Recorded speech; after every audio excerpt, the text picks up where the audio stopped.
Despite visible geopolitical tensions, markets continue to mount higher. The S&P 500 and Nasdaq both sit at records. The Dow actually not too far behind. Bloomberg View columnist Mohammed Al-Arian addressed the rally in a piece this morning, acknowledging that it's how you label it, the Trump reflation trade or liquidity trade, that determines your investment strategy. He says, quote, with the political implementation outlook having gotten more complicated and likely to remain so, the current rally is essentially a liquidity trade amplified by a reflationary flavour. To develop a much more robust underpinning, it would need to be anchored by stronger global reflation and better prospects for pro-growth policies in the US, the evidence for which is not overwhelming, at least for now. Joining us to discuss is Keith Parker, Barclays US Head of Asset Allocation. Keith, what do you say back to that quote?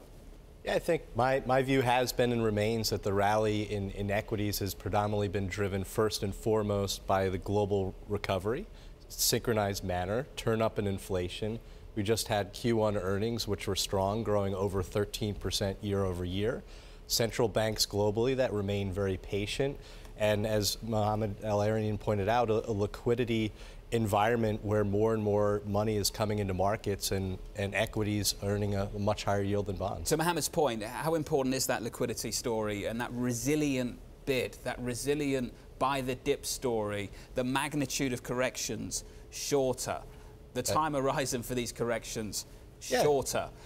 That story has just got more aggressive. Yeah, I think it's the longer the data remains fairly positive, and we'll get another read on Q1 GDP. But the first principal component for risk and sentiment and volatility really is the growth backdrop. And we're in this mindset of growth is fine until proven otherwise. In that environment, the corrections are small and far between. If Mohammed is right, it's principally a liquidity early play. What does that tell us about what the Fed is doing and also what the ECB is expected to do over the next year or so and the risks that that poses?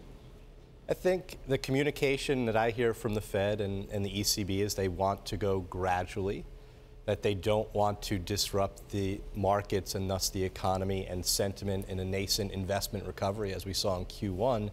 And so in this environment of low rates and an earnings recovery, your best alternative is still equities. But it will, even if they do it very gradual and do it beautifully, it will mean less liquidity 24 months from now than we have today.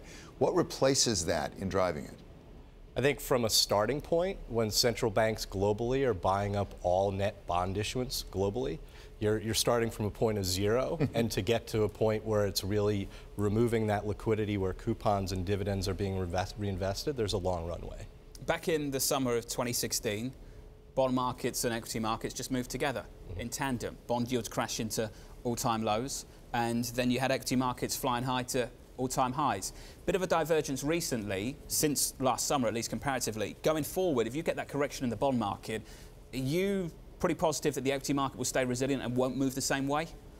I think it depends what's happening with the data. I think what we saw in 2015 when the Fed was trying to hike rates into a market where there was red signs everywhere. Yeah. I think if we're in the midst of my colleague Michael Gapin saying a growth recovery and rates are moving up and you get a sell-off in bonds leading financials and the value trade higher, which we saw at the end of last year, I think that's very positive for markets. So the thing I can't quite make out is ultimately if you're going to have growth, you talked about GDP, whether in the United States or globally, it has to be driven either by demographics, more people working, or increased productivity. And I don't see where either of those is going to come from. It's a bit of a conundrum. I think the productivity weakness that we've seen, I think it's a reflection of slower consumer spending, but corporates also not spending. Why? Because they didn't have profit growth to spend. And in the U.S., when you have 18% of aggregate demand in the form of government spending growing at zero for 6 years, then that also weighs on productivity.